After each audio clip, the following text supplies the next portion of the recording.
نحمده ونصلي على رسوله الكريم اما بعد فاعوذ بالله من الشيطان الرجيم بسم الله الرحمن الرحيم اللهم صل على سيدنا ومولانا محمد النبي الأمي وعلى آله وصحبه وبارك وسلم تسليما كثيرا كثيرا لا إله إلا أنت سبحانك إني كنت من الظالمين يا رب صل وسلم دائما أبدا على حبيبك خير الخلق كلهم هو الحبيب الذي ترجى شفاعته بكل حول من الأحوال مقتحم۔ الحمدللہ رجب کا مہینہ شروع ہو چکا ہے اور اس کے بعد رمضان کی آمد ہے۔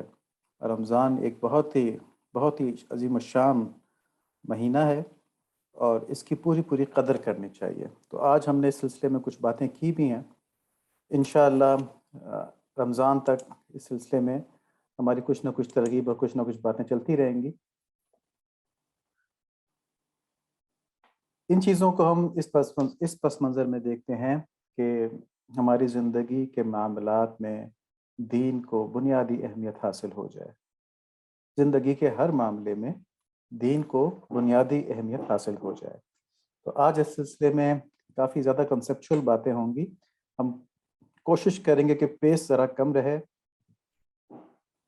پچھلے سیشن کے اندر ہم حضرت ابوبکر صدیق رضی اللہ تعالیٰ عنہ کی فضائل بیان کر رہے تھے اور صحابہ کرام کے فضائل بیان کر رہے تھے۔ تو وہ سیشن انفارمیشن انٹینسو تھا، اس میں انفارمیشن بہت زیادہ تھی، اس لیے اس کو جلدی گزار دیا کہ اس میں آیات تھیں، اس کے اندر احادیث تھیں۔ اس میں انشاءاللہ کچھ کنسیپٹس کے اوپر بات ہوگی، تو اس کو ہم آہستہ رکھیں گے تاکہ سب کی سمجھ میں آ جائے۔ آپ سب سے درخواست یہ ہے کہ دعا کے ساتھ کہ اللہ تعالیٰ ہمیں اس سیشن کی پوری خیر نصیب فرما دے ہم سب کو۔ یہ بہت اہم سیشن ہو جائے گا انشاءاللہ، اس میں بڑی کام کی باتیں آ رہی ہیں اور وہ بھی آپ لوگوں کی برکت سے آ رہی ہیں، تو اس کو دیکھتے ہیں کس طرح سے۔ یہاں بات ہو رہی تھی کہ ہماری زندگی کے ہر معاملے میں دین کو بنیادی حیثیت مل جائے، اور دین کو بنیادی حیثیت ملنے کا کیا مطلب ہوا کہ ہم ہر کام اللہ تعالیٰ کی رضا اور محبت حاصل کرنے کے لیے کریں اور اس کی حرص رکھیں۔ مطلب یہ نہیں کہ چلو حاصل ہو گئی، آج تو اتنا کام دین کا کر لیا بس اب فارغ نہ، ہم اس سے بھرے ہی نہ، اس کے لیے ہمارے اندر مستقل ایک شوق ایک ذوق رہے اور ہمارا دل کبھی اس سے نہ بھرے۔ تو یہ ہوتی ہے حرص۔ تو جب یہ ہو جائے گا تو کیا ہوگا؟ ہم اپنی زندگی کی اس مہلت کو دوزخ سے بچنے اور جنت میں جانے کے لیے استعمال کرنا شروع کر دیں گے۔ اسی سلسلے میں رمضان المبارک کی اہمیت اور تیاری کی بات ہوئی، اور اس کی اہمیت کے بارے میں آپ کو پہلے سے معلوم ہوگا یقیناً، اور یہ اتنا اہم مہینہ ہے کہ اس کے ہر لمحے کے اندر دیکھیں، اس میں نوافل کا ثواب فرائض کے برابر ہو جاتا ہے۔ ٹھیک ہے، تو فرائض کا ثواب بہت زیادہ ہوتا ہے۔ اب اس مہینے کے اندر اگر ہماری نوافل کی کثرت نہ ہو پائے، اس مہینے کا خاص تعلق جو ہے وہ تلاوت قرآن سے بھی ہے۔ اگر ہم اس مہینے تلاوت قرآن کے اندر خاطر خواہ اضافہ نہ کر سکیں، یا جو لوگ نہیں پڑھ پاتے وہ اپنی عادت نہ ڈال سکیں، تو پھر یہ مہینہ تو ضائع ہو گیا نا۔ اور اللہ تعالیٰ محفوظ فرمائے۔ ایک حدیث شریف ہے جس میں نبی صلی اللہ علیہ وآلہ وسلم نے 3 باتیں فرمائی ہیں۔ ہم یہاں پر ایک کا تذکرہ کرتے ہیں جو ہمارے موضوع سے متعلق ہے، کہ نبی صلی اللہ علیہ وآلہ وسلم سیڑھیاں چڑھ رہے تھے منبر کی، تو اس میں آپ نے آمین آمین آمین 3 دفعہ فرمایا۔ تو صحابہ نے پوچھا کہ یہ آپ نے کس لیے کیا؟ تو فرمایا کہ جبریل علیہ السلام آئے تھے، انہوں نے 3 بد دعائیں کی اور اس پہ میں نے آمین کہا۔ ان میں سے ایک یہ تھی کہ جو رمضان المبارک کو پائے اور اس کو اپنی مغفرت کا ذریعہ نہ بنا پائے، یعنی اپنی عبادات سے، اپنی دین کے اندر کوششوں سے، گناہوں سے بچ کے اپنی مغفرت نہ کروا پائے، تو وہ شخص ہلاک ہو جائے۔ اس میں نبی صلی اللہ علیہ وآلہ وسلم نے آمین کہا تھا۔ تو ایک طرف تو یہ مہینہ ہم کو اعلیٰ ترین خود کی طرف لے کے جاتا ہے اللہ تعالیٰ کے، اور دوسری طرف خطرہ یہ ہے کہ اتنی بڑی نعمت کی اگر ناقدری ہو جائے تو اس کے اوپر جبریل علیہ السلام کی بد دعا ہے اور نبی صلی اللہ علیہ وآلہ وسلم کی آمین ہے۔ اللہ تعالیٰ تمام مسلمانوں کو اس بد دعا سے اور اس آمین سے محفوظ فرمائے اور رمضان کا پورا فائدہ اٹھانے کی توفیق نصیب فرمائے۔ اس مہینے میں ہم نے اللہ تعالیٰ سے بالواسطہ تعلق کے کام کم کرنے ہیں اور بلا واسطہ تعلق کے کام زیادہ کرنے ہیں۔ بلا واسطہ مطلب کیا؟ بالواسطہ یہ ہوتا ہے صدقہ خیرات کر دیا، کسی کو تبلیغ کر دی، ٹھیک ہے، یہ ایک تعلق اللہ تعالیٰ کے ساتھ بنتا ہے ان کی مخلوق کی خدمت کر کے۔ اور ایک تعلق انسان کا ایسا ہوتا ہے جس میں کوئی واسطہ نہیں ہوتا، مخلوق بیچ میں نہیں آتی، تلاوت کرنا، نوافل پڑھنا. تو ہمارے اکابرین جو تھے وہ اس بلا واسطہ تعلق کو رمضان میں خاص طور پہ رکھتے تھے. بالواسطہ یقیناً امپورٹنٹ ہے، اس کی بڑی ضرورت ہے، لیکن رمضان کے مہینے میں خاص طور پہ صرف اللہ تعالیٰ سے تعلق بنانے کے لیے اس سے روحانیت ملتی ہے جو پورا سال کام آتی ہے. تو اس پہ انشاءاللہ باتیں چلتی رہیں گی.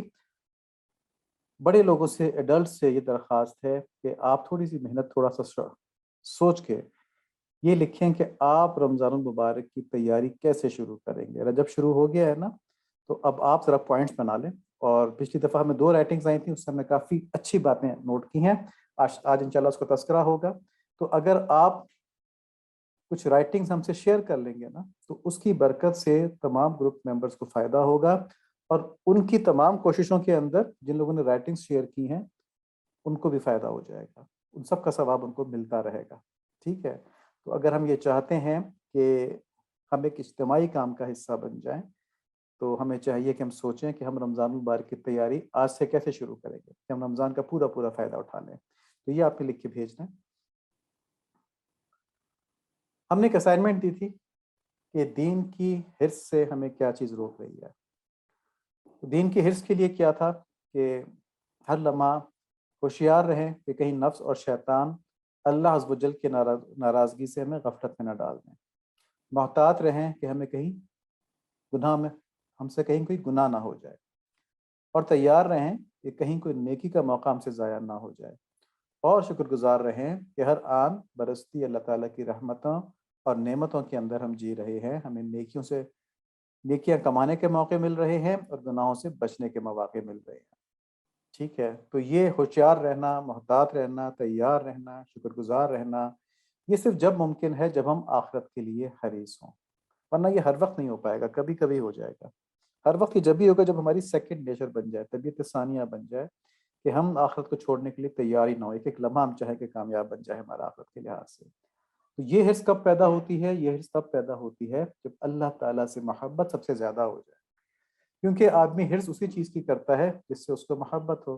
جس کو ہر چیز سے زیادہ اللہ تعالیٰ سے محبت ہو جائے تو وہ صرف ہر وقت اللہ تعالیٰ کے قرب الہی کا دھیان رکھتا ہے کہ کس طرح مجھے زیادہ سے زیادہ اللہ تعالیٰ کا قرب مل جائے. تو اس سلسلے میں ہم نے سمجھ لیں تحریری اسائنمنٹ دی تھی کہ ہمیں آخرت سے کیا چیز غافل کرتی ہے. اس پہ ہمیں 2 تحریریں ملی ہیں جن کا ہمیں بہت فائدہ ہوا ہے. انشاءاللہ بھی ڈسکس کریں گے تو آپ سب دیکھیں گے. اسی لیے گزارش ہے کہ رمضان سے متعلق جو ہم نے کہا ہے کہ آپ تحریر لکھ کے دیں کہ رمضان کی تیاری آپ رجب کے مہینے سے کس طرح شروع کریں گے، تو اس کا بھی سب کو بہت فائدہ ہوگا. تو ہم اس وقت پہلی تحریر کو ڈسکس کر رہے ہیں. ہمارا سوال یہ تھا، کیا آپ کی خواہشات اور توجہات صرف دنیا کی نعمتوں ضروریات کی طرف ہیں یا آخرت کا بھی خیال آتا ہے؟ تو ہماری ایک بہن نے لکھا ہے کہ میری خواہشات اور توجہات دنیا اور آخرت دونوں کی نعمتوں ضروریات کی طرف ہیں، لیکن توجہ دونوں کی طرف ہوتی ہے.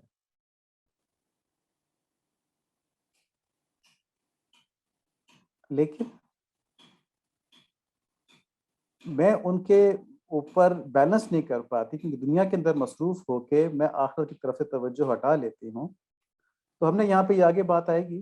ہم نے یہاں پہ لکھا ہے کہ توجہات اور خواہشات انہوں نے کہا کہ دنیا کی اور آخرت کی دونوں کی نعمتوں کی طرف ہوتی ہیں، تو خواہشات دنیا کی طرف نہیں ہونی چاہیے. ٹھیک ہے. توجہات دونوں کی طرف ہونی چاہیے کہ آپ نے دنیا کے کام بھی کرنے ہیں، آخرت کے کام بھی کرنے ہیں. خواہش جو ہے وہ صرف آخرت کی کرنی ہوتی ہے اور دنیا کو ضرورت کے درجے میں رکھنا ہوتا ہے. ٹھیک ہے. یہ ایک مشکل کام ہے، یہی ہمارا امتحان ہے، اسی لیے ہم پیدا کیے گئے ہیں. سمجھنے کی بات یہ ہے کہ اس کا مطلب یہ نہیں ہے کہ دنیا چھوڑ دینی ہے. ٹھیک ہے. حرص والی بات کر رہے ہیں نا ہم، تو دنیا کو ضرورت کے درجے میں رکھیں گے اور خواہش کو ہم آخرت کے لیے رکھیں گے خالی، تو کیا ہوگا کہ جب ہمیں اللہ تعالیٰ دنیا کی کوئی نعمت دیں گے، دیکھیں ہمیں دنیا کی نعمت وہی ملنی جو ہماری قسمت میں اللہ تعالیٰ نے لکھ دی ہے. ہم چاہے لاکھ خواہشات بھی کر لیں، ٹھیک ہے، اگر اللہ تعالیٰ نے ہماری قسمت میں نہیں لکھی ہوئی تو وہ پوری نہیں ہوں گی.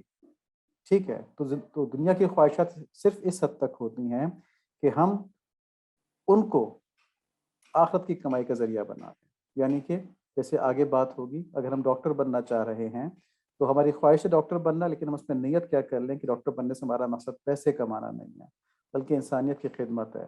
مسلمانوں کو، ملک کو اور اسلام کو ان کی قوت کا ذریعہ بننے کے لیے ہمارے پاس ایک پروفیشن آ جائے گا، تو ہماری جو دنیاوی خواہشات ہیں ان کا رنگ آخرت کی طرف ہونا چاہیے، تو پھر ہماری دنیا بھی بن جاتی ہے اور آخرت بھی بن جاتا ہے۔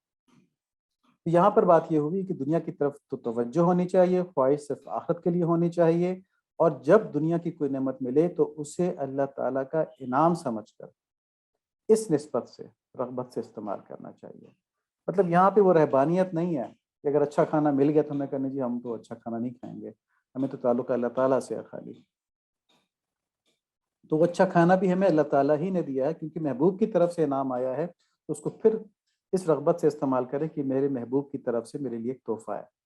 ٹھیک ہے، صرف خواہش کی، نفس کی جو خواہش ہے نا، صرف نفس کی خواہش کی وجہ سے شکر گزاری نہ ہو اللہ تعالیٰ کی کہ اللہ تعالیٰ نے میری خواہش پوری کر دی ہے، میرے نفس کو اس میں بڑا مزہ آ گیا ہے تو میں اللہ تعالیٰ کا بڑا شکر گزار ہوں، یا میں اللہ تعالیٰ کی بڑی شکر گزار ہوں۔ ٹھیک ہے، تو یہ اس لیے ہونا چاہیے شکر گزاری کہ میرے رب نے مجھے اس قابل سمجھا کہ مجھے تحفے میں یہ چیز دی اور اس کو میرا دل پسند بھی بنا دیا۔ تو دو خوشیاں عنایت ہو گئی مجھ کو اللہ تعالیٰ کی طرف سے، ایک تو میری دل پسند چیز مجھ کو مل گئی، اور دوسری میرے رب نے مجھے اس قابل سمجھا کہ مجھے وہ چیز دے دی۔ تو اس پہ شکر گزاری ہونی چاہیے۔ یہ صرف نیتوں کا بدلنا ہے، یہ صرف ذوق کا بدلنا ہے، چیز ہمیں وہی ملے گی جو ہماری قسمت میں لکھی ہے۔ ایک ہمارا رویہ یہ ہوگا کہ ہم اس چیز کے اندر انوالو ہو جائیں گے، ہم اس چیز کے اندر غائب ہو جائیں گے، اور ہم اسی کو سب کچھ سمجھ کے اپنی خوشی اسی سے منسلک کر لیں گے۔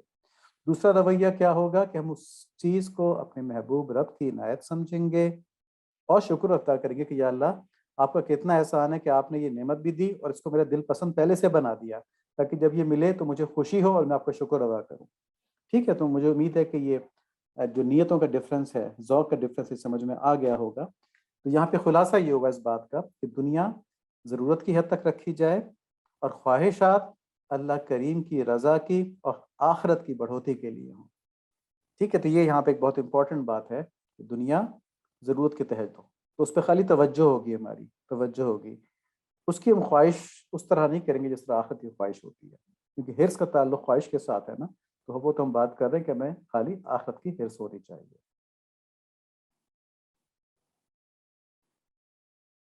ایک اور بات انہوں نے لکھی اس کے بعد فوراً بعد کہ مگر افسوس دنیا کی مصروفیات اور کاموں میں لگ کر آخرت کو کافی حد تک بھول جاتی ہوں۔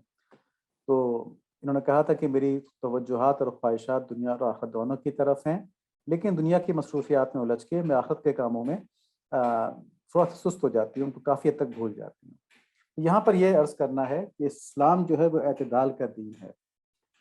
ہمارے دین میں عبادات، اخلاقیات، معاشرت اور معاملات یہ سب شامل ہیں، یہ سب ہمارے دین کا حصہ ہیں۔ دنیا کے کام دین سے غافل نہیں کر سکتے اگر ہمارا دھیان اللہ تعالیٰ کی طرف رہے۔ ٹھیک ہے، تو پھر دنیا کے کام ہمیں دین سے غافل نہیں کر پائیں گے۔ کیوں؟ دیکھیں، اگر دنیا کے کاموں اور مصروفیات کے اندر ہم اللہ تعالیٰ کے احکام کی پابندی کا خیال رکھیں اور ہر کام اللہ تعالیٰ کی رضا کے لیے کریں، تو یہ آخرت سے غافل نہیں کرتے، ہماری غفلت آخرت سے نہیں ہوتی۔ جیسے مہمان آئے ہیں ہمارے گھر اور ہمارے بڑے پسندیدہ مہمان آئے ہیں، ہم ان کا بہت زیادہ اکرام کرنا چاہتے ہیں، تو صرف یہ نیت کرنی ہے نا کہ میرے اللہ نے میرے گھر میں مہمان جیسی برکت بھیجی ہے، اور کیا احسان اللہ تعالیٰ کے ان مہمانوں کو میرا پسندیدہ بھی بنا دیا ہے۔ ٹھیک ہے جی، تو اب میں ان کی خوب خدمت کر لوں۔ تو وہ کام جو پہلے ہم اپنی نفس کی خواہش کے تحت کر رہے تھے، تو اللہ تعالیٰ کے حکم کو پورا کرنے کے لیے، ان کی شکر گزاری کے لیے ہو جائے گا۔ تو کام تو وہی ہوا مگر غفلت تو نہ ہوئی نا آخرت سے۔ ایسے ہی بچوں کی خدمت اور ان سے محبت اس لیے کی جائے کہ یہ اللہ تعالیٰ کی نعمت ہے اور ہمارے پاس اللہ تعالیٰ کی امانت ہے۔ اب جن کو اللہ تعالیٰ نے یہ نعمت دی ہوئی ہے نا، وہ ذرا ایک لمحے کے لیے اس پہ غور کریں، میں بھی کرتا ہوں، کہ اپنے بچوں کا تصور ذہن میں لے کے آئیں اور سوچیں کہ اللہ تعالیٰ کی طرف سے تحفہ آیا ہے میرے پاس، بہتوں کے پاس نہیں ہوتے۔ ٹھیک ہے، تو اللہ تعالیٰ کا ایک تحفہ ہے، ایک اللہ تعالیٰ کی نعمت ہے میرے پاس، تو اس نسبت سے ذرا اپنے بچوں کو سوچیں۔ تو طبعی محبت ہوتی ہے اور اس محبت کے اندر بہت زیادہ اضافہ ہو جاتا ہے، مینی فولڈ اضافہ ہو جاتا ہے، شکر گزاری میں اضافہ ہو جاتا ہے اگر ہم یہ سمجھیں کہ یہ بچے اللہ تعالیٰ کی نعمت بھی ہیں ہمارے پاس۔ تو اب ان بچوں کی ہم جو بھی خدمت گزاری کریں گے، ان کی خوش کرنے کے لیے، ان کی تربیت کے لیے ہم جو کچھ بھی کریں گے، وہ سب دین میں شامل ہو جائے گا۔ تو نعمت کی شکر گزاری کرنی ہے بچوں کے کیس میں کہ ہمارے بچے ہیں، تو ان کے ہم اللہ تعالیٰ کا شکر ادا کریں۔ ابھی تصور کیا نا ہم نے کہ یہ اللہ تعالیٰ کی ایک نعمت ہے ہمارے پاس، تو جب ہم نے تصور کیا تو اس نعمت کی شکر گزاری کیا ہوگی، ہمیں اس نعمت سے اور زیادہ محبت ہوگی اور اس کا ہم اور زیادہ خیال رکھیں گے۔ اور امانت ہمارے پاس ہے اللہ تعالیٰ کی طرف سے، تو اس کا حق کیسے ادا ہوگا کہ ہم ان بچوں کو اس طرح تربیت کریں کہ یہ بہترین مسلمان بن جائیں، یہ ہم سے بہتر مسلمان بن جائیں۔ تو ہمارے ساتھی نے ایک دعا بتائی تھی ہم کو، اللہ تعالیٰ اس کو قبول فرما لیں ہم سب کے لیے، کہ یا اللہ مجھ کو میرے بچوں کی جنت کا ذریعہ فرما دیں اور میرے بچوں کو میری جنت کا ذریعہ فرما دیں، اللہم آمین۔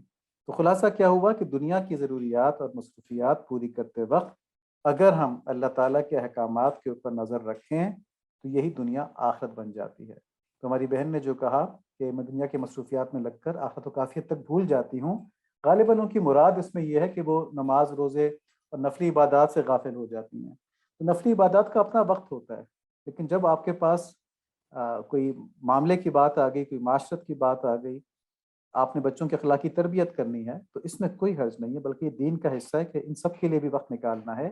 اگر ان کے لیے وقت نکالا اور ان کو آپ نے اسلام کے لیے استعمال کیا، اللہ تعالیٰ کی شکر گزاری میں استعمال کیا، دین کے تقاضوں کے مطابق استعمال کیا، تو یہ آپ کو اللہ سے غافل نہیں کریں گے بلکہ اللہ تعالیٰ سے قریب کریں گے، کیونکہ ہر کام میں آپ کی توجہ اللہ تعالیٰ کی طرف چلی جائے گی کہ اس میں اللہ تعالیٰ مجھ سے میرے کس رویے پہ خوش ہوں گے اور کس رویے پہ ناراض ہوں گے۔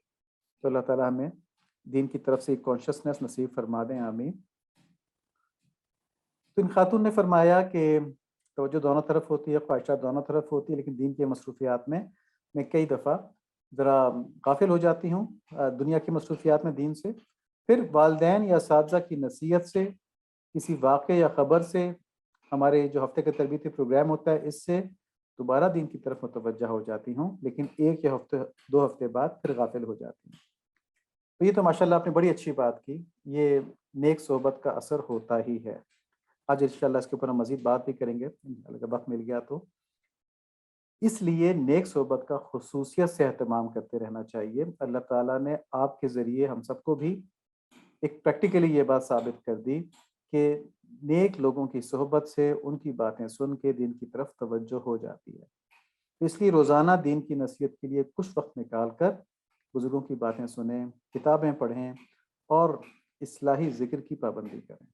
اصلاحی ذکر جتنا اللہ تعالیٰ کی طرف موڑتا ہے آج کل کے دور میں شاید ہی کوئی چیز اتنا موڑتی ہو۔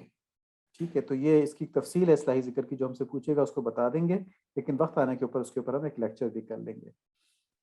تو روزانہ کچھ ٹائم نکال کے آدھا پونا گھنٹہ کسی بڑے بزرگ کی بیانات مستند بزرگ کے بیانات سن لیے جائیں۔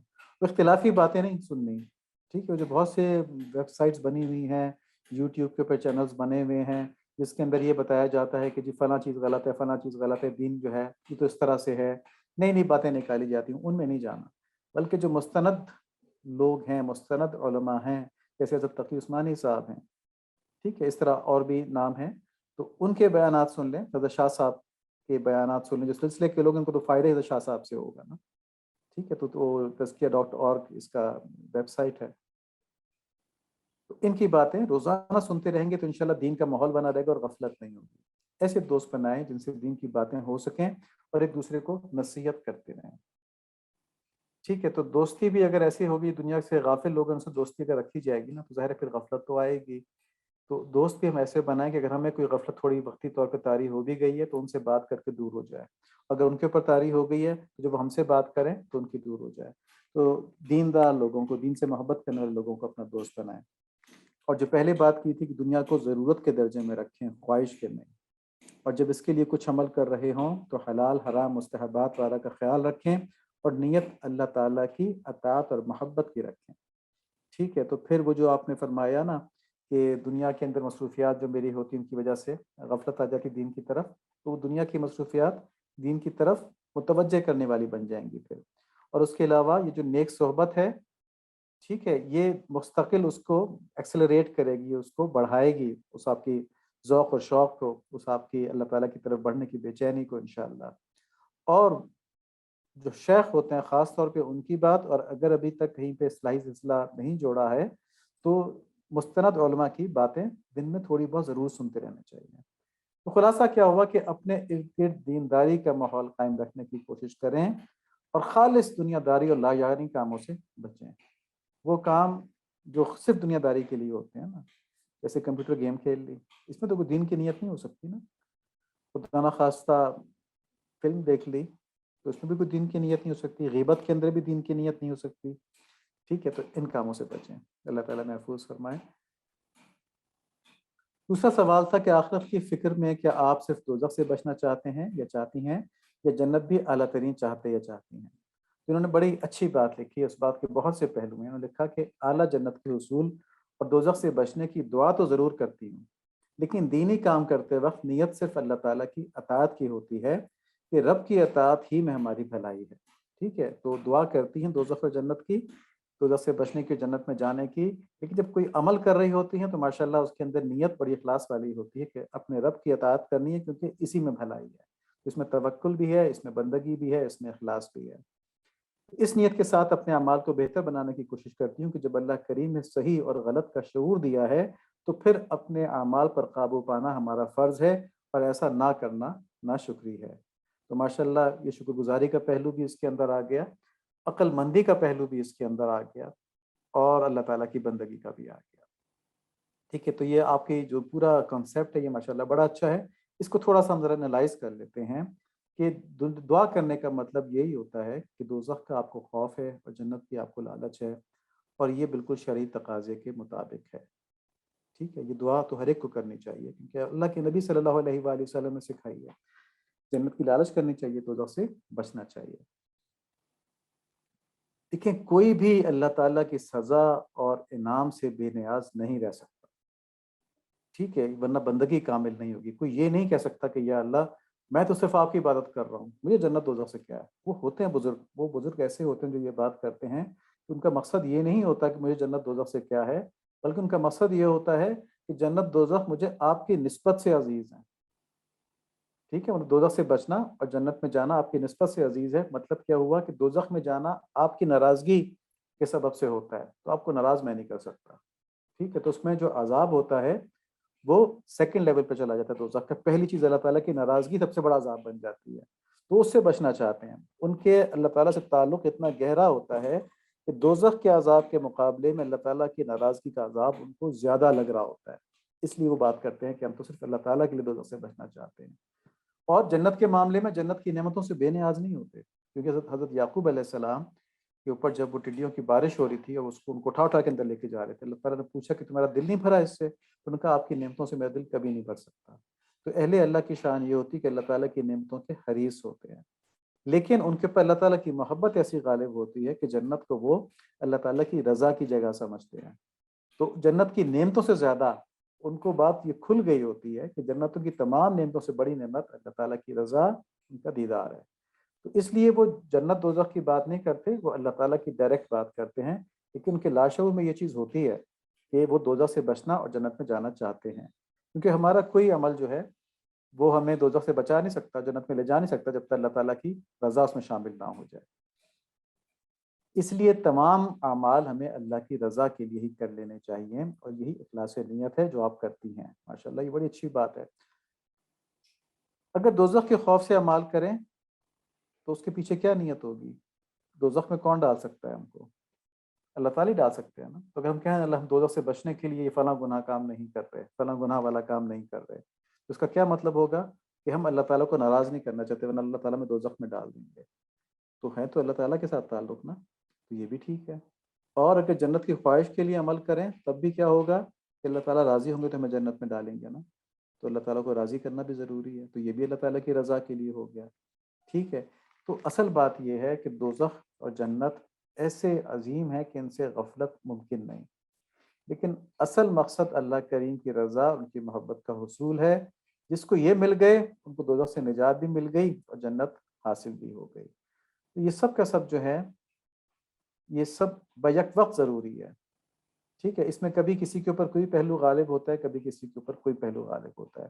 اس کی ایک آسان کلاسیفیکیشن یہ ہے کہ ایک آدمی جس کو اللہ تعالیٰ کی اتنی معرفت حاصل نہیں ہے نا ابھی، کیونکہ دین تو سب کے لیے نا، دین تو اس گنوار کے لیے بھی ہے جس نے کچھ پڑھا ہی نہیں ہے، جو صبح بھینس کا دودھ چوتا ہے، اپنے گھر چلاتا ہے، بس نمازیں پڑھتا ہے، وضو کرتا ہے، پاک صاف رہتا ہے، سمجھ اس کی اتنی نہیں ہے. دین اس کے لیے بھی ہے نا، تو اس کو اللہ تعالیٰ کی اس طرح معرفت اب نہیں ہے، تو اس کے لیے یہ ہے کہ دوزخ بڑی خوفناک جگہ، اسے بچنا چاہیے. اور جنت بڑی اچھی جگہ، وہاں جانا چاہیے. تو اس کے لیے یہ بات کافی ہے کہ وہ دوزخ سے بچے اور جنت میں جانے کو اپنی پہلی پرائرٹی بنا لے. لیکن اس کے بیک گراؤنڈ میں بھی کیا ہوگا؟ اس کے بیک گراؤنڈ میں بھی اس کی نیت اللہ تعالیٰ کو راضی کرنے کی ہوگی. ٹھیک ہے جی. اور وہ لوگ جنہوں نے کہ اپنے قلب کی اصلاح کر لی، جنہوں نے کہ اصلاحی سسٹم کے ساتھ جڑ کے اپنے نفس کو، اپنے نفس کی ناجائز خواہشات کو، ان کو دبا دیا، نفس مطمئنہ بنا دیا. نفس مطمئنہ کیا ہوتا ہے؟ تو یہ جان لیتا ہے کہ میری تمام تر خواہشات جو ہیں اس دنیا میں پوری نہیں ہو سکتی، لیکن جنت میں پوری ہو سکتی ہیں. اور جنت مجھے کیسے ملے گی؟ اللہ تعالیٰ کے احکامات کے اوپر چل کے. ٹھیک ہے. تو ان کا نفس اس لیے جنت کا خواہش مند ہوتا ہے. ان کا قلب، ان کی روح اللہ تعالیٰ کی محبت کی وجہ سے اللہ تعالیٰ کی رضا کی خواہش مند ہوتی ہے. اور ان دونوں کی خواہشات کہاں پوری ہو رہی ہوتی ہیں؟ نفس کی اور قلب کی، بلکہ تینوں کی، نفس، قلب اور روح کی خواہشات کہاں پوری ہو رہی ہوتی ہیں؟ جنت کے اندر. ٹھیک ہے. تو کلاسیفیکیشن اس میں یہ ہے کہ جن لوگوں نے اپنی کامل اصلاح کر لی نا، ان کا اللہ تعالیٰ سے تعلق اتنا گہرا ہو جاتا ہے کہ پھر دوزخ اور جنت یہ بیک گراؤنڈ میں چلے جاتے ہیں. وہ دوزخ اور جنت بنانے والے اور اسائن کرنے والے خالق جو ہمارے ہیں، ہمارے رب جو ہیں، ان کی طرف توجہ چلی جاتی ہے. اور جس کی توجہ اللہ تعالیٰ کی طرف ہو جائے صحیح معنوں میں دل کے ساتھ، اسے کچھ اور نظر نہیں آتا پھر. ٹھیک ہے. لیکن کنسیپٹ کیا ہے؟ کنسیپٹ یہی ہے کہ دوزخ، جنت اور اللہ تعالیٰ کی رضا، یہ سب ایک ہی چیز کے مختلف نام ہیں. دوزخ سے بچنا، جنت میں جانا، اللہ تعالیٰ کی رضا حاصل کرنا، ان کی محبت حاصل کرنا، یہ ایک ہی چیز کے مختلف نام ہیں، مختلف پہلو ہیں. ہر ایک کے اوپر اس کی اپنی سمجھ اور عقل کے مطابق کھلتے ہیں. تو خلاصہ کیا ہوا کہ مومن کا ہر عمل اللہ کی رضا کی نیت سے ہونا چاہیے. اور جنت کا ملنا اور دوزخ سے بچنا اللہ تعالیٰ کی رضا کا ثمر ہے. ٹھیک ہے، اس کا پھل ہے. اور یہ سب نیتیں ایک ہی تصور، یعنی بندے کے رب سے محبت، اس کے مختلف پہلو ہیں، مختلف پہلو ہیں اس کے. ٹھیک ہے. اور جو شخص صرف دوزخ سے بچنے کی خواہش کرتے ہوئے، جنت میں جانے کی خواہش کرتے ہوئے اللہ تعالیٰ کی اطاعت کرتا ہے نا، تو اطاعت کی وجہ سے اس پہ اللہ تعالیٰ کی معرفت کھل جاتی ہے. اور جب اس پہ اللہ تعالیٰ کی معرفت کھلتی ہے تو اس کو اللہ تعالیٰ کا وہ عشق نصیب ہو جاتا ہے کہ پھر وہ صرف اللہ تعالیٰ کی محبت کے اندر سارے کام کر رہا ہوتا ہے. پھر اس کو دوزخ اور جنت جو ہے بیک گراؤنڈ میں چلے جاتے ہیں. ٹھیک ہے. تھوڑا سا مشکل کانسیپٹ ہے، لیکن امید ہے سب کی سمجھ میں آ گیا ہوگا. اس میں کوئی سوال ہو تو وہ آپ پھر ضرور کر لیجیے گا، ای میل کر کے یا واٹس ایپ کر کے نمبر کے اوپر.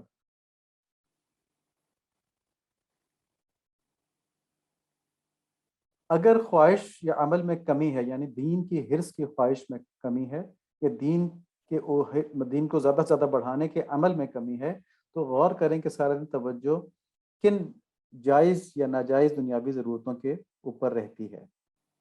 ٹھیک ہے. ایک تو ہو جائیں گی نا آپ کی وہ ضروریات جو آپ نے لازمی طور پہ پوری کرنی ہے. ایک وہ جو خواہشات کے درجے میں آ جاتی ہیں، جیسے کھانا کھانا ایک ضرورت ہے، اور کھانا کھانے کے لیے نکل کے لمبا سفر کرنا کہ جی فلاں جگہ کا برگر کھانا ہے، فلاں جگہ کی چاٹ کھانی ہے، یہ خواہش کے اندر ہے. تو جائز اور ناجائز دنیا کی خواہشات میں سے کن چیزوں کے اوپر آپ کی زیادہ توجہ رہتی ہے؟ تو ان ہماری بہن نے لکھا ہے کہ فکشن ناول کا مطالعہ پڑھنے کے بعد دیر تک اس کی کہانی اور باتیں ذہن میں گھومتی رہتی ہیں.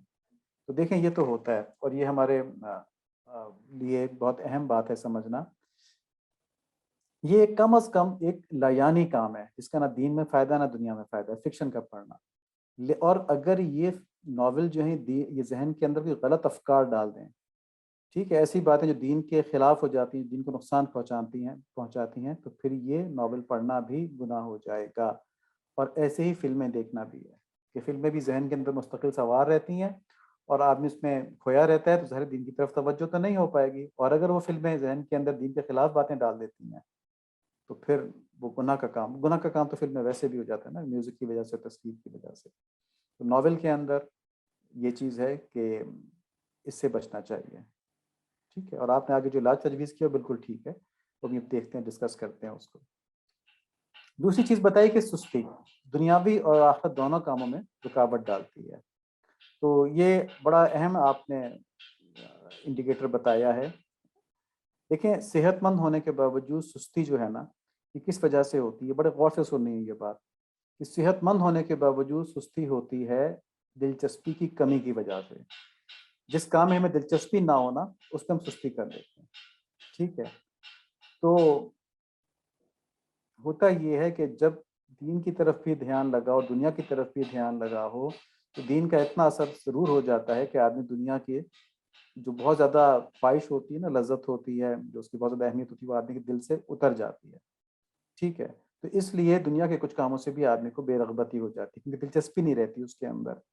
جیسے میں نے کہا کہ اگر دین کے اندر تھوڑا سا زیادہ انوالو ہو جائیں تو آپ کو یہ پھر مختلف جگہوں پہ جا کے کھانا کھانے کا شوق جو ہے نا، یہ آپ کا ماند پڑ جائے گا، کمزور ہو جائے گا. تو پھر کوئی اور آپ کا ساتھی کہے گا کہ یہ چلو فلاں جگہ برگر کھاتے ہیں، تو آپ کہیں گے نہیں یار میرا دل نہیں چاہ رہا، سستی ہو رہی، میں نے نہیں جانا. تو بیسیکلی اس برگر کے اندر انٹرسٹ نہیں ہے، دلچسپی کم ہو گئی ہے. تو دنیا کے کاموں میں سستی تو اس وجہ سے ہوتی ہے کہ دین کی وجہ سے دنیا میں تھوڑی بے رغبتی پیدا ہو گئی ہوتی ہے. لیکن دین کے کاموں میں سستی کیوں ہوتی ہے؟ وہ اس وجہ سے کہ نفس اور شیطان جو ہیں وہ دین کے کاموں سے روکتے ہیں. تو یوں انسان دین کے کام میں بھی سست ہو جاتا ہے اور دنیا کے کام میں بھی سست ہو جاتا ہے. ٹھیک ہے، تو اگر ہم دنیا کے ضروری کاموں کو دین کی ضرورت سمجھ کے کریں، جیسے کھانا ہم نے کھانا ہی ہے، بچوں کی تربیت ہم نے کرنی ہی ہے، پڑھائی ہم نے کرنی ہی ہے. کس لیے کرنی ہے کہ اگر ہم نہیں کریں گے تو دین کے بہت سے تقاضے فوت ہو جائیں گے. اگر ہم پڑھتے نہیں ہیں تو ہم نے اللہ تعالیٰ کی تمام نعمتوں کی شکر گزاری نہیں کی. جو اللہ تعالیٰ نے ہم کو صلاحیتیں دی تھیں تو ہم نے ان کو پورا استعمال نہیں کیا، بھرپور استعمال نہیں کیا. اب اگر خدا نخواستہ نوکری چھوٹی ملتی ہے تو عزت نفس مجروح ہوتی ہے، اور جو اثر ہم معاشرے کے اوپر ڈال سکتے تھے اپنے وجاہت کی، دنیا کی وجاہت کی وجہ سے، دنیا میں بڑے مقام کی وجہ سے، اور معاشرے پہ اثر ڈالنے سے کیا مراد ہے؟ دینی اثر، اسلامی اثر. ٹھیک ہے، کیونکہ جب آدمی دنیاوی وجاہت اللہ تعالیٰ عطا کرتے ہیں اس کو دین کے پھیلانے کے لیے استعمال کرے تو لوگ اس کی بات غور سے سنتے ہیں کہ دیکھو فلاں بھی یہ بات کہہ رہا ہے نا.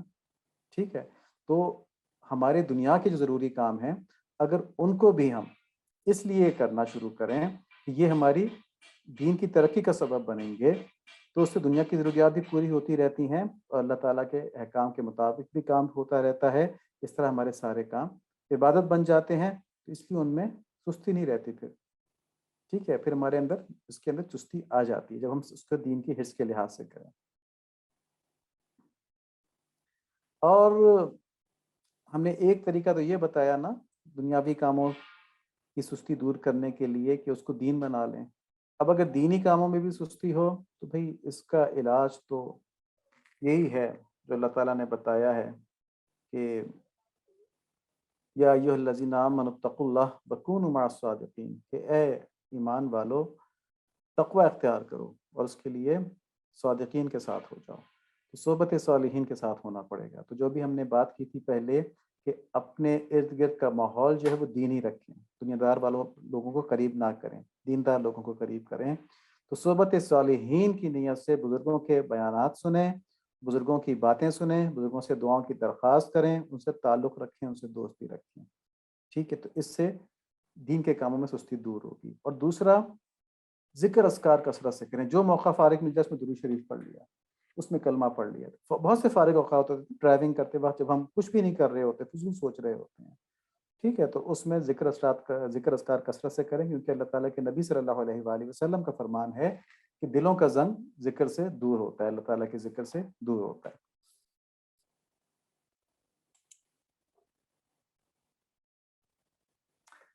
ان ہماری بہن نے اپنی دو باتیں جو لکھی تھیں کہ دنیا کی مصروفیات کی وجہ سے کچھ غفلت ہو جاتی ہے اور ناول وغیرہ پڑھتی ہیں، سستی ہوتی ہے. اس میں سے انہوں نے کچھ چیزوں کا علاج یہ بتایا ہے کہ میں اگر اپنی دنیاوی خواہشات اور مصروفیات کو آخرت کی چادر میں لپیٹ دوں تو میری دنیا بھی دین بن جائے گی. تو بالکل آپ نے صحیح کہا، اور اس کو آپ اسی طرح کریں. ہمارے لیے بھی دعا کریں، تمام ممبرس کے لیے دعا کریں کہ سب کو توفیق نصیب ہو جائے. اللہ تعالیٰ آپ کو بھی توفیق کامل طریقے سے نصیب فرما دیں اور دنیاوی خواہش ختم کر دیں. ٹھیک ہے، دنیا کو ضرورت کے تحت رکھیں. دنیاوی خواہش کیا، خواہش تو صرف اللہ تعالیٰ کی ہونی چاہیے، لیکن یہ چیز اتنی آسانی سے ملتی نہیں ہے، اس لیے اس میں پریشان نہیں ہونا کہ جی بڑی عجیب بات کر دی ہے. یہ ٹارگٹ ہے ہمارا. ٹھیک ہے، ٹارگٹ فوراً اچیو تو نہیں ہو جاتا نا، لیکن ٹارگٹ ہمارا یہ ہے کہ ہم اپنی زندگی میں اس مقام پر پہنچ جائیں کہ ہماری خواہشات کی اورینٹیشن دنیاوی نہ رہے. مثلاً پیسہ حاصل کرنا ہماری خواہش نہ ہو. ٹھیک ہے جی، پیسہ حاصل کرنا اگر ہو تو اس لیے ہو کیونکہ جو قسمت میں اتنا ہی پیسہ ملے گا، اس سے زیادہ تو نہیں مل سکتا نا. تو اس لیے ہو کہ اس سے ہم دین کی خدمت کریں گے، اس سے ہم دین کو بڑھانے کے لیے کوششیں کریں گے. ٹھیک ہے، اس سے ہم اپنے بچوں کو اچھی تعلیم دلوائیں گے. مطلب جتنی بھی نیک نیتیں ہو سکتی ہیں وہ سب کر سکتے ہیں. اور دوسرا انہوں نے کہا کہ ناول کے بجائے میں اسلامی شخصیات کے تاریخی واقعات پڑھ لوں.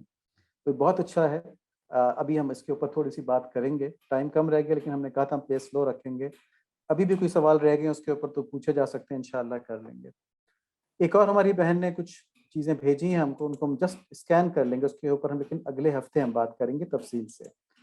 انہوں نے فرمایا ہے کہ جو میری دین کی حرص میں کمی ہے نا، اس کی وجہ کیا ہے کہ شیخ سے رابطے میں کمی. ان کا تعلق کسی اصلاحی سلسلے سے ہے، غالباً شاہ صاحب سے، ماشاء اللہ. تو شیخ سے رابطے میں کمی واقعی یہ دین سے بہت زیادہ غفلت میں ڈال دیتا ہے، کیونکہ شیخ تو وہ سورس ہے نا. شیخ کیا ہوتا ہے؟ شیخ وہ ہوتا ہے جس کو آپ یہ سمجھتے ہیں کہ اللہ تعالیٰ نے اس کو دین پھیلانے کا ذریعہ بنایا ہوا ہے، اور اس کی صحبت میں بیٹھ کے اس کی باتیں سن کر آپ کی توجہ اللہ تعالیٰ کی طرف چلی جاتی ہے. یہ ہوتا ہے شیخ. شیخ وہ نہیں ہوتا جو آپ کے مقدمے جیتنے کی دعا کرے. شیخ وہ نہیں ہوتا جو آپ کی بیماری دور ہونے کے لیے وظیفہ کر دے، کوئی تعویذ دے دے. شیخ وہ ہوتا ہے جو آپ کی غلطیوں کے اوپر نظر رکھتا ہے اور وہ کہتا ہے کہ بیٹا اللہ تعالیٰ سے رابطہ جوڑو، بیٹی اللہ تعالیٰ سے رابطہ جوڑو. جیسے ہمارے سلسلے میں الحمدللہ یہ ہے کہ جب کوئی کہتا ہے نا کہ میرا فلاں کام دنیاوی، میری فلاں مسئلہ دنیاوی، اس کے لیے دعا کر دیں، تو ہمارے سلسلے میں یہ کہا جاتا ہے، تو شاہ صاحب یہ کہتے ہیں کہ آپ تہجد میں اٹھیں، اس وقت اللہ تعالیٰ بہت قریب ہوتے ہیں اور وہ کہہ رہے ہوتے ہیں کہ مجھ سے مانگے تو میں اس کو دوں، تو آپ اس وقت اٹھ کے دعا مانگیں. تو دیکھیں اس میں کیا ہوتا ہے کہ اس کی دنیاوی ضرورت کو اللہ تعالیٰ کے ساتھ جوڑنے کا ذریعہ بنا دیا جاتا ہے. تو شیخ سے رابطہ بڑا ضروری ہے، لیکن شیخ بہت سوچ سمجھ کے چننا چاہیے. صرف وہ جو اللہ سے قریب کر دے، صرف وہ جو شریعت کے اوپر رکھے، وہ نہیں جو خرافات کے اندر مبتلا کر دے. ٹھیک ہے نا، وہ انتہائی خطرناک ہے. تو یہ بہت سوچ سمجھ کے کرنا ہے کہ شیخ کس کو بنانا ہے، وہ جو شریعت پہ رکھے اور وہ جو اللہ سے جوڑے اور کسی اور کی بات نہ کرے. ٹھیک ہے، تو یہ چیز ہے. سوشل میڈیا یہ ہم سب کا بہت بڑا مسئلہ ہے، اس کی انہوں نے بات کی، اس پہ انشاءاللہ اگلے ہفتے تفصیل سے بات ہوگی. صحت کی کمی، کاروباری مصروفیات، بچوں کے ساتھ بہت زیادہ مشغولیت، خاوند سے متعلق کام، خواتین کے ساتھ گفتگو فون پر جس میں کبھی غیبت اور چغلی بھی ہو جاتی ہے، کھانے پینے، پہننے اوڑھنے میں غیر ضروری انہماک، زیادہ نیند کرنا اور زیادہ پیسے کمانے کے حرص، بہت زیادہ میل جول، گھر کی بہت زیادہ صفائی ستھرائی کا خیال رکھنا، اور جادو سحر کی وجہ سے بھی اپنے اعمال میں ہمت نہیں ہو پاتی، آخرت کو نہ سوچنا، بس دنیا کی فکر دل میں بسانا، دینی صحبت سے دوری، دنیا کی محبت رکھنے والے لوگوں سے تعلقات. تو الحمدللہ ان سب چیزوں کے اوپر آج ہم نے ایک بات تو کر لی ہے، لیکن ہم ان خاص پوائنٹس کے اوپر انہی کے کانٹیکسٹ میں انشاءاللہ اگلے ہفتے بات کریں گے. تو اس میں ہمارے ساتھ رہیے گا. اور ان دا مین ٹائم وہ تحریر کہ ہم رمضان کے لیے تیاری کیسے شروع کر سکتے ہیں ابھی سے، وہ بھی ضرور لکھنی ہے آپ نے. آج ہم نے بات کی ہے کہ اپنے ارد گرد کے ماحول کو دینی رکھا جائے اور اچھے لوگوں سے دوستی کی جائے. اور پچھلے ہفتے ہم نے بات کی تھی صحابہ کرام کے فضائل کے اوپر. آج ہم ان دونوں کو جوڑنے لگے ہیں. ابھی دیکھیں، نبی صلی اللہ علیہ وآلہ وسلم نے فرمایا آدمی اپنے دوست کے دین پر ہوتا ہے، لہذا تم میں سے ہر شخص کو یہ دیکھنا چاہیے کہ وہ کس سے دوستی کر رہا ہے. ہماری خواہش یہ تھی کہ ان اہم ٹاپکس کو ہم بڑی تفصیل سے آرام سے کریں، لیکن ان ٹاپکس کا بیک وقت ہونا بھی ضروری ہے اور ٹائم بھی کم ہے، تھوڑا جلدی نکالنا پڑے گا. تو لیکن انشاءاللہ آپ لوگوں کی برکت سے اور آپ کی طلب کی برکت سے بات واضح ہو جائے گی. تو اس حدیث میں آپ صلی اللہ علیہ وآلہ وسلم نے فرمایا کہ کسی دوست کے عقائد، اس کے اخلاقیات، اس کی عادات انسان پر اثر ڈالتے ہیں، چنانچہ خوب دیکھ بھال کر دوستی کرنی چاہیے. یہ دوستی ہماری آخرت پر بھی اثر انداز ہوتی ہے. تو کسی ایسے آدمی سے جس کے عقائد خراب ہوں دوستی نہیں کرنی چاہیے. ٹھیک ہے، مطلب کوئی ضروری دنیاوی تعلق رکھنا ہے، کاروباری تعلق رکھنا ہے، وہ ایک الگ بات ہے. کسی ایسے آدمی کے ساتھ جس کے اخلاقیات خراب ہوں دوستی نہیں کرنی چاہیے. ہاں، کاروباری تعلق اپنی جگہ ہے، محلے میں کوئی رہتا ہے اس کا اپنا خیال رکھنا، اس کا اکرام کرنا، وہ اپنی بات ہے، دین کا تقاضا ہے، لیکن دوستی اس سے نہیں کرنی. تبلیغ کی نیت سے دوستی کی جا سکتی ہے کہ آپ کے اچھے اعمال کا اثر اس کے اوپر پڑ جائے. پھر نبی صلی اللہ علیہ وآلہ وسلم نے فرمایا صرف مومن شخص کی صحبت اختیار کرو اور تمہارا کھانا صرف متقی شخص کھائے. ترمذی شریف کے ابو داؤد کی روایات ہیں. دیکھیے، پچھلی حدیث سے معلوم ہوا کہ دوست کی صحبت کا اثر انسان کی شخصیت پر پڑتا ہے، اسی لیے کہا گیا نا وَكُونُوا مَعَ الصَّادِقِينَ، اور صادقین کے ساتھ ہو جاؤ، ان کی صحبت اختیار کرو. ٹھیک ہے. اس حدیث میں فرمایا نبی صلی اللہ علیہ وآلہ وسلم نے کہ صرف مومن شخص کی صحبت اختیار کرو، صحیح مومن شخص کی، جو اس وقت نبی صلی اللہ علیہ وآلہ وسلم کے دور میں ہوتے تھے، صحابہ کرام. ٹھیک ہے جی، انہی کی بات ہو رہی ہے نا. اور تمہارا کھانا صرف متقی شخص کھائیں. کھانا کس کو کھلاتے ہیں ہم؟ ظاہر دوستوں کو ہی کھلاتے ہیں نا. تو بس انہی کو دوست بنایا جائے. تو یہاں پر بھی نبی صلی اللہ علیہ وآلہ وسلم نے ہم کو حکم فرمایا. اب دیکھیں، اس میں ایک حکمت ہے جو پچھلی حدیث سے معلوم ہوئی ہے کہ ہمارے اوپر برے دوست کا اثر نہ پڑے. تو یہ تو حکمت ہوگی نا. ایک اس حدیث کے الفاظ ہیں کہ صرف مومن شخص کی صحبت اختیار کر اور تیرا کھانا صرف متقی شخص کھائے۔ تو اگر ہم نبی صلی اللہ علیہ وآلہ وسلم کی محبت میں صرف اس قول کے اوپر عمل کرنے کی نیت سے ہی اپنی دوستی جو ہے وہ نیک لوگوں سے رکھیں تو ہم اتباع رسول میں شامل ہو جائیں گے۔ حکمت تو یقیناً ہے ہی ہے نا، لیکن ہم خالی اللہ تعالیٰ کے نبی صلی اللہ علیہ وآلہ وسلم کے فرمان پر عمل کرنے کی نیت سے اپنے دوستوں کی چھانٹی کر لینا کہ صرف نیک لوگوں کو ہم نے ساتھ رکھنا ہے، تو یہ اتباع رسول میں ہو جائے گا، اور جو بندہ نبی صلی اللہ علیہ وآلہ وسلم کی اتباع کرتا ہے وہ اللہ تعالیٰ کا محبوب بن جاتا ہے۔ فاتبعونی یحببکم اللہ، تو میری اتباع کرو، اللہ تعالیٰ تم سے محبت کریں گے۔ ٹھیک ہے، تو یہ ایک طریقہ بھی ہے اللہ تعالیٰ کی محبت حاصل کرنے کا۔ ہم واپس اسی چیز کے اوپر آتے ہیں، دوستی کے اوپر۔ دوستی کی مختلف قسمیں ہوتی ہیں۔ ایک دوستی ہوتی ہے بالمشافہ، کہ ہاتھ میں ہاتھ ڈال کے آمنے سامنے بیٹھ کے بات چیت ہو رہی ہے۔ ایک ہوتی ہے قلمی دوستی، یہ بھی سنا ہوگا آپ نے، ایک دوسرے کو خط لکھ کے دوستی کی جاتی ہے، آدمی نے دیکھا نہیں ہوتا، ملا نہیں ہوتا۔ آج کل اس کی صورت ہے سوشل میڈیا کے ذریعے، فیس بک کے اوپر، واٹس ایپ کے اوپر، اس طرح کی دوستیاں۔ ایک دوستی ہوتی ہے جس کی آج ہم جس کے اوپر ایمفسائز کریں گے، خاص طور پہ زور دیں گے، کہ کتابوں کے ذریعے پہلے لوگوں کے واقعات اور حالات پڑھ کر اپنے دل کو، اپنے دماغ کو ان کی شخصیت کے ساتھ جوڑنا، ایک یہ دوستی ہوتی ہے۔ تو یہ ہمارے لیے ایک بہت بڑا ٹول ہے، ٹھیک ہے، کیونکہ ہم نے صحابہ کرام کی بات کی ہے، ان کے دور کو ہم نہیں پا سکتے تھے، ٹھیک ہے، ان کے بعد والے دور کو بھی نہیں پا سکتے تھے، لیکن ان کا فیض سے فائدہ اٹھانے کا ایک طریقہ یہ ہے کہ ہم ان سے دوستی کر لیں، اور اس دوستی کا ذریعہ کیا ہے کہ ان کے واقعات پڑھیں، ان کے حالات پڑھیں۔ اسی طرح انبیاء کرام کے واقعات اور حالات پڑھ کے ہم ایک تعلق ان سے بنا سکتے ہیں، اپنے دل کا، اپنے دماغ کا۔ تو عقل مندی یہ ہے کہ اس دور کے متقین مشائخ سے بالمشافہ دوستی کی جائے، ان کے پاس جایا جائے، ان کی صحبت میں بیٹھا جائے، ان کی تعلیمات سے فائدہ اٹھایا جائے۔ اور اگر ان سے سامنے والی بات نہ ہو سکتی ہو، شہر ایک نہ ہو یا کوئی اور مجبوری ہو، تو خط و کتابت کے ذریعے، ای میل کے ذریعے، واٹس ایپ کے ذریعے، ان کے انٹرنیٹ پہ بیانات سننے کے ذریعے ان سے تعارف کر کے ان کی تعلیمات اور دعاؤں کا فائدہ اٹھایا جائے۔ اور عقل مندی یہ ہے کہ پچھلے ادوار کے جو اللہ تعالیٰ کے بڑے بڑے محبوب ہستیاں ہیں نا، ان سے دوستی کی جائے، ان کی کتابوں میں ان کے حالات اور واقعات کی کثرت سے پڑھائی کی جائے، ان کی زندگیوں کو اپنے لیے، اپنی زندگی کے لیے مشعل راہ بنانے کی نیت سے، یعنی کہ ہم ان کو فالو کریں، اس نیت سے ان کے واقعات پڑھے جائیں، ان کی محبت حاصل کرنے کے لیے، کیونکہ وہ اللہ تعالیٰ کے محبوب رہے ہیں نا، تو ان کی محبت حاصل کرنے کے لیے ان کے واقعات پڑھے جائیں، تو یہ ان سے دوستی ہوگی۔ اور دوستی کی ان کوششوں کا ایک انتہائی عظیم فائدہ، انتہائی عظیم، جو لوگ ہمارے ساتھ اس وقت ہیں، جو لوگ اس کو سن رہے ہیں نا، اللہ تعالیٰ نے ان کی برکت سے یہ چیز ہم کو نصیب فرمائی ہے کہ یہ چیز ہم پر کھولی ہے یہاں پہ، کہ اس طرح کی دوستی کی کوشش جو ہے، اس کا ایک انتہائی عظیم فائدہ ہے۔ وہ فائدہ کیا ہے؟ دیکھیں، نبی صلی اللہ علیہ وآلہ وسلم کے پاس ایک شخص آیا اور بولا، یا رسول اللہ صلی اللہ علیہ وآلہ وسلم، آپ صلی اللہ علیہ وآلہ وسلم کیا فرماتے ہیں اس شخص کے باب میں جو محبت رکھے ایک قوم سے اور اس قوم کے سے اعمال نہ کر سکے، یعنی اس کے اعمال اس قوم جیسے نہ ہو لیکن محبت رکھتا ہو اس قوم سے؟ تو آپ صلی اللہ علیہ وآلہ وسلم نے فرمایا، اور کیا فرمایا؟ اللہ تعالیٰ نے ہمیں یہ نعمت نصیب فرما دیں، آدمی اسی کے ساتھ ہوگا جس سے محبت کرے۔ یہ مسلم شریف کی روایت ہے، ٹھیک ہے جی، آدمی اسی کے ساتھ ہوگا جس سے محبت کرے۔ تو ہم نے ابھی کیا کہا کہ ہم متقین حضرات سے محبت رکھیں، اور اگر ان کے عمل کے برابری نہ بھی کر سکیں، صحابہ کے عمل کی برابری تو ہم نہیں کر سکتے نا، ٹھیک ہے، لیکن اگر ہم ان کی محبت اپنے دل میں بسا لیں، ان کے واقعات پڑھنے سے، ان کی کتابیں پڑھنے سے ہم کتنا وقت ضائع کرتے ہیں، تو اس وقت میں ہم یہ چیزیں پڑھ لیں تو اللہ تعالیٰ ہماری اس کے محبوبوں سے جو محبت ہے نا، اس کا بدلہ کیا دیں گے؟ نبی صلی اللہ علیہ وآلہ وسلم نے فرمایا، آدمی انہی کے ساتھ جن سے محبت کرتا ہے، ہمارا حشر ان کے ساتھ فرما دیں گے۔ اللہ تعالیٰ میں نصیب فرما دیں، بہت بڑی خوشخبری ہے، تھوڑی سی محنت ہے اور اس کا دنیا میں بھی فائدہ ہے، آخرت میں بھی فائدہ ہے۔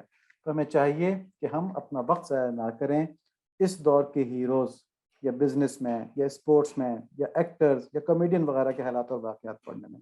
انتہائی فضول کام ہے کہ واٹس ایپ کے اوپر ادھر ادھر آپ فضول لوگوں کے بیانات اور ان کے قول اور ان کی باتیں سنتے رہتے ہیں۔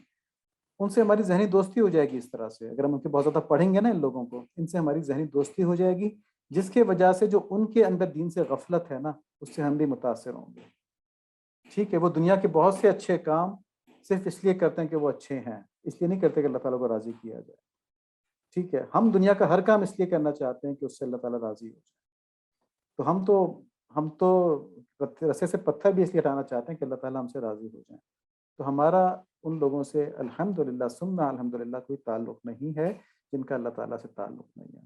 تو ایسے لوگوں کے واقعات نہ پڑھیں، بلکہ ہمیں چاہیے کہ ہم کیا کریں، ہم اہتمام کے ساتھ وقت نکال کے، یہ بڑا امپورٹنٹ ہے، سیرت پاک اور احادیث کا مطالعہ کریں، پہلی پرائرٹی پر نبی صلی اللہ علیہ وآلہ وسلم کی سیرت اور احادیث حدیث شریف کا مطالعہ کریں۔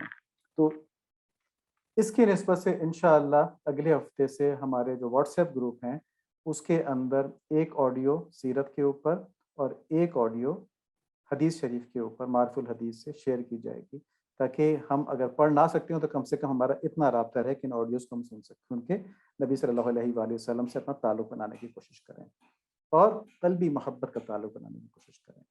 اس کے علاوہ انبیاء علیہ الصلوۃ والتسلیمات کے واقعات پڑھیں، جس کا ہمارے کورس کے اندر یہ جو ہمارا پروگرام ہے اس کے اندر سلسلہ چل رہا ہے، اس کو غور سے سنیں، پچھلی قسطیں بھی نکال کے سنیں، اس طرح ہمارا ان سے تعلق بنے گا۔ صحابہ کرام رضوان اللہ علیہم کے واقعات پڑھیں، ان کے حالات پڑھیں، اولیاء کرام کے واقعات پڑھیں۔ اس سے کیا ہوگا؟ اس سے ہماری ان عظیم جو اللہ تعالیٰ کے محبوب ہیں ان سے ذہنی دوستی ہو جائے گی، ان سے ہمیں محبت ہو جائے گی، اور پھر ہمیں دیکھا ہے کہ محبت کا کیا انعام ملے گا کہ اللہ تعالیٰ ہمارا ان کے ساتھ اجر فرمائیں گے۔ ہماری دنیا کے لیے بھی یہ خیر ہے، آخرت کے لیے بھی یہ خیر ہے۔ دیکھیں قرآن شریف کے اندر بہت سے پچھلے لوگوں کے واقعات بیان کیے گئے ہیں، تو کس لیے کیے گئے ہیں؟ ایک نیک لوگوں کے اس لیے کیے گئے کہ ان سے متاثر ہو کے ہم ان سے ذہنی دوستی کر لیں، ان کے نقش قدم پر چلیں، اور برے لوگوں کے اس لیے کیے گئے کہ ہم ان کے انجام سے عبرت پکڑیں اور اپنے دور کے برے لوگوں سے دور رہیں اور ان کو کسی صورت اپنا وقت اور اپنی محبت نہ دیں۔ ٹھیک ہے، تو یہ اللہ تعالیٰ نے جو قرآن شریف میں لوگوں کے واقعات بیان کیے ہیں نا، اس میں ہمارے لیے یہ سبق ہے کہ نیک لوگوں سے ہم ذہنی دوستی کر لیں اور برے لوگوں سے ہم ابھی بھی دور رہیں، جو ہمارے دور کے برے لوگ ہیں نا ان سے بھی دور رہیں، عبرت پکڑیں ہم۔ اور یہ جو قرآن شریف سورہ فرقان کی آیات نمبر 27 28 ہیں، یہ ہمارے اس مضمون کو واضح کرتی ہیں کہ قیامت کے دن ظالم شخص اپنے ہاتھوں کو چبا چبا کر کہے گا کہ ہائے کاش میں نے رسول اللہ کی راہ اختیار کی ہوتی، ہائے کاش میں نے فلاں کو دوست نہ بنایا ہوتا۔ یا اللہ ہم کو اپنی رحمت سے، اپنے فضل سے، اپنے کرم سے دنیا داروں کی دوستی سے محفوظ فرما لیں اور دینداروں کو ہمارا دوست بنا دیں۔ بے شک ہم اس قابل نہیں ہیں، لیکن آپ ہماری مہربان رب ہیں، آپ تو ایسا کر سکتے ہیں، تو ہمیں دینداروں کی صحبت میں اٹھنے بیٹھنے والا فرما دیں، اللہم آمین۔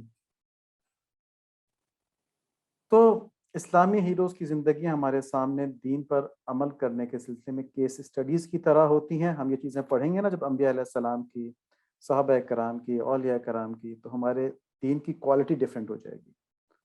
ٹھیک ہے، ایک تو ہوتا ہے ہم سرسری دین پہ چلنے کو بھی بڑے اپنے آپ کو بزرگ سمجھ رہے ہوتے ہیں نا، اپنا ہر جگہ اظہار کرتے پھر رہتے ہیں ہمیں دین کا اتنا علم حاصل ہے، ہم تو فلاں فلاں کام کرتے ہیں۔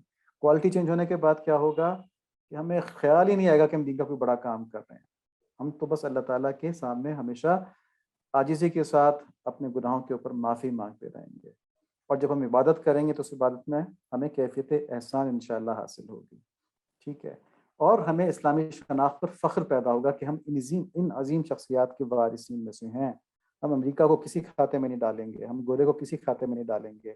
یہ بات میں بڑی اہم کرنے لگا ہوں کہ ہم نے ایک اسٹڈی کی تھی جس کے اندر ویسٹرن کلچر جو ہے، ٹھیک ہے، وہ اسٹڈی کا نام تھا behavioural changes and social development. تو اس اسٹڈی کے اندر ہم نے یہ بھی بہت سے لٹریچر کی دنیا میں چھپا ہے نا، لٹریچر ویسٹرنرز کا ہی، اس میں یہ تھا کہ میڈیا کے ذریعے، اشتہاروں کے ذریعے تمام قوموں کے ذہن میں یہ بات بٹھال دی گئی ہے کہ جو گورا کرتا ہے نا بس وہی کام ٹھیک ہے، تو جو بلانڈ بالوں والے ہوتے ہیں نا، سنہرے بالوں والے، گوری رنگت والے، وہ اگر کوک پیتے ہیں تو کوک سب سے بہتر مشروب ہے، ہمارا روح افزا اس کے مقابلے میں کچھ نہیں ہے۔ یہ بات بٹھال دی گئی ہے اشتہاروں کے ذریعے، میوزک ڈال کے، خوبصورت چہرے دکھا کے ان کے، ٹھیک ہے۔ تو اس کا کاؤنٹر کیا ہے کہ ہم اپنی خوبصورت روحانی شخصیات جو ہیں ان کے بارے میں پڑھیں اور ہم یہ اعتماد حاصل کریں کہ ہم ان کے وارثین ہیں، تو ہمارے جذبات، ہمارے دھیان دنیا داری سے ہٹ کے اللہ تعالیٰ کی طرف، دینداری کی طرف لگ جائیں گے۔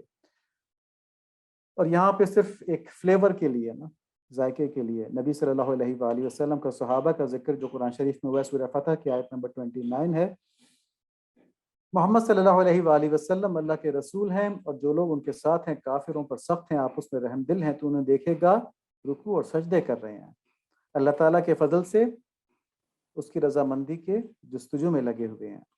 ان کا نشان ان کے چہروں پر سجدوں کے اثر سے ہے، ان کی یہی مثال تورات میں ہے اور ان کی یہی مثال انجیل میں ہے۔ یہ اس کھیتی کی مثل ہیں جس نے سر نکالا، پھر مضبوط کیا اور پھر موٹا ہو گیا، پھر تنے پر سیدھا کھڑا ہو گیا، کسانوں کو خوش کرنے لگا تاکہ ان کی وجہ سے کافروں کو چڑھائے۔ ان ایمان والوں سے اللہ تعالیٰ نے بخشش اور بہت بڑے ثواب کا وعدہ کیا ہوا ہے۔ اللہ تعالیٰ ہمیں صحابہ کرام رضوان اللہ علیہم کے نقش قدم پر چلنے والا فرما دیں۔ انشاءاللہ کیونکہ ٹائم ہو گیا ہے، باقی تفصیلات بعد میں ہم دیکھ لیں گے۔ مختصر یہ ہے کہ اپنی اسلامی شناخت کے اوپر ہم فخر کریں گے کیونکہ نبی صلی اللہ علیہ وآلہ وسلم کا طریقہ بہترین نمونہ ہے۔ لقد کان لکم فی رسول اللہ اسوۃ حسنہ، اور کس کے لیے؟ لمن کان یرجو اللہ والیوم الآخر وذکر اللہ کثیرا، جو اللہ تعالیٰ سے ملنے کی امید رکھتا ہو، آخرت کے حساب کتاب پہ یقین رکھتا ہو اور کثرت سے اللہ کا ذکر کرتا ہو۔ ہم نے بات کی تھی نا کثرت سے ذکر کرنے کے لیے، کثرت سے ذکر کریں گے تو اس بات کا پتہ چلے گا۔ باقی یہ کہ ہمارا جو پریکٹسز والا سیشن اس سے پہلے ہوتا ہے، استغفار، درود شریف، سنت طریقے، دعائیں، تسبیحات، ذکر اور ارکان اسلام کی بات ہوتی ہے، اس کے اوپر خاص توجہ رکھیں، اس سے انشاءاللہ ان باتوں کو سمجھنے میں آسانی ہوگی اور ان پر عمل کرنے میں آسانی ہوگی۔ تو ہم اس کو ختم کرتے ہیں۔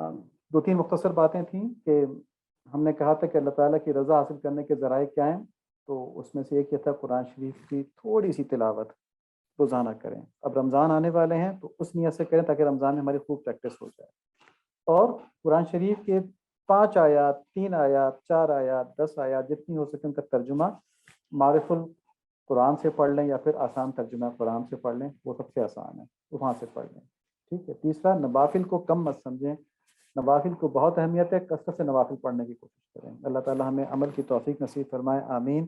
اللہم صلی علی سیدنا مولانا محمد النبی الامی وعلی آلہ وصحبہ وبارک وسلم تسلیما کثیرا کثیرا۔ ربنا تقبل منا انك انت السميع العليم وتب علينا انك انت التواب الرحيم، لا اله الا انت سبحانك انا كنا من الظالمين۔ اللهم انا نسألك من خير ما سألك منه عبدك ونبيك وحبيبك محمد صلى الله عليه وسلم، ونعوذ بك من شر ما استعاذ منه عبدك ونبيك وحبيبك محمد صلى الله عليه وسلم۔ انت المستعان وعليك البلاغ ولا حول ولا قوة الا بالله۔ سبحانك اللهم وبحمدك اشهد ان لا اله الا انت استغفرك واتوب اليك، آمين۔ وصلی اللہ علی نبی محمد، آمین برحمتک یا ارحم الراحمین۔